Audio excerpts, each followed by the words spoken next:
अस्सलाम वालेकुम नाज़रीन, एक नई वीडियो में खुशामदीद। आज की वीडियो में आपके साथ शेयर करूंगी शामी कबाब। अगर आप चाहते हैं कि आपके शामी कबाब बहुत नरम और जूसी बने, तो अगर आप इस मेथड को फॉलो करेंगे जो कि इस वीडियो में मैं आपके साथ शेयर करूंगी, तो इंशाल्लाह आपके शामी कबाब भी बहुत नरम और बहुत जूसी बनेंगे और कभी भी नहीं टूटेंगे। तो शामी कबाब बनाने की रेसिपी सबको ही आती होगी। जैसे कि शामी कबाब बनाने के लिए मैंने इस्तेमाल किया चिकन का 1/2 kg के करीब। मेरे पास बोनलेस चिकन था और इसके अंदर जो है दाल की मिकदार जो है वो मैंने हाफ रखी है, 250 ग्राम। अगर 500 ग्राम के करीब चिकन है तो दाल की मिकदार 250 ग्राम रखेंगे। और उसके बाद 1 टीस्पून लहसुन और अदरक का पेस्ट ऐड किए। और दाल को जो है वो कम से कम आपने जो है 20 से 25 मिनट के लिए या फिर 1 घंटे के लिए पानी में भिगोकर जरूर रखें। इससे दाल बहुत अच्छी जो है वो कुक होगी। और उसके बाद एक दरमियाने साइज का प्याज लिया था और वो इसके अंदर ऐड किया। उसके बाद चिली फ्लेक्स का इस्तेमाल करेंगे। 2 खाने के चम्मच मैं इसके अंदर चिली फ्लेक्स ऐड करूंगी। गरम मसाला पाउडर ऐड किया है और उसके बाद नमक मैंने इसके अंदर ऐड किया है। उसके बाद पानी ऐड कर लेंगे। 1 गिलास के करीब पानी का इस्तेमाल करूंगी। मीडियम फ्लेम के ऊपर प्रेशर कुकर को बंद कर देंगे इतनी देर तक कि तमाम चीज़ें बहुत अच्छे से इसके अंदर कुक हो जाएं। तमाम चीज़ें बहुत अच्छे से कुक हो जाएंगी क्योंकि दाल जो है पहले ही पानी के अंदर बहुत अच्छे तरीके से मैंने भिगो दी थी। इससे दाल बहुत जल्दी कुक हो जाएगी।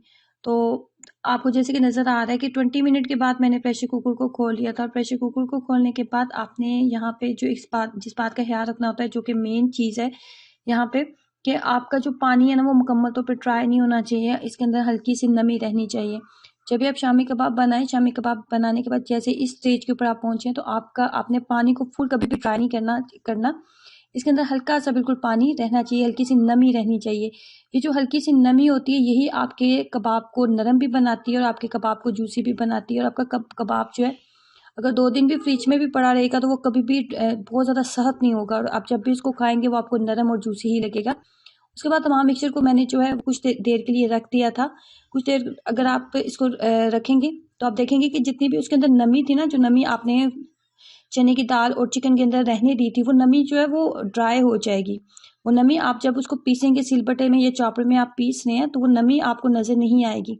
तो अगर पहले ही आप इसको मिक्सचर को बहुत ज़्यादा ड्राई कर लेंगे, तमाम नमी को ख़त्म कर लेंगे, तो आप जब इसको पीसेंगे तो आपका जो मिक्सचर जो बनेगा ना वो बहुत ज़्यादा हार्ड बनेगा।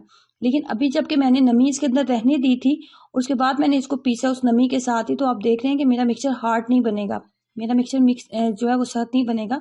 उसके अलावा इसके अंदर मैं शामी कबाब जब भी बनाती हूँ तो उसके अंदर आलू ज़रूर डालती हूँ। इस आलू डालने से शामी कबाब हमेशा बहुत ज़्यादा खस्ता और बहुत ही मज़ेदार बनता है और कभी भी टूटता भी नहीं है।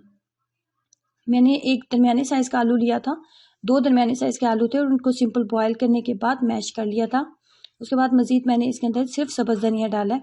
आप यहाँ पर सब्ज़ मिर्चें भी ऐड कर सकते हैं, लेकिन मैंने सब्ज़ मिर्चें वगैरह कुछ भी ऐड नहीं की थी। मैंने सब्ज़ धनिया ही सिर्फ इसके अंदर ऐड किया था। उसके बाद के जो है बिल्कुल सिंपल सा तरीका है।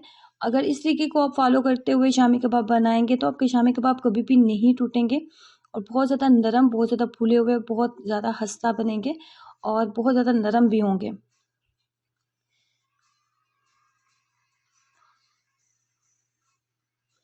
इस वीडियो को बनाने का मकसद सिर्फ मेरा ये था कि आपके साथ ये छोटी सी टिप शेयर की जाए, क्योंकि अक्सर ख़वातीन कमेंट में पूछती हैं कि हम शामी कबाब बनाते हैं तो हमारे शामी कबाब टूट जाते हैं और खस्ता और नरम नहीं बनते। तो इस तरीके को अगर आप फॉलो करेंगे तो आपके शामी कबाब हमेशा खस्ता भी बनेंगे, नरम होंगे और कभी भी नहीं टूटेंगे। तो ज़रूर ट्राई करें इस छोटी सी टिप को, अपना एक्सपीरियंस ज़रूर शेयर कीजिएगा। वीडियो को लाइक करना और चैनल को सब्सक्राइब करना मत भूलें। अल्लाह हाफिज़।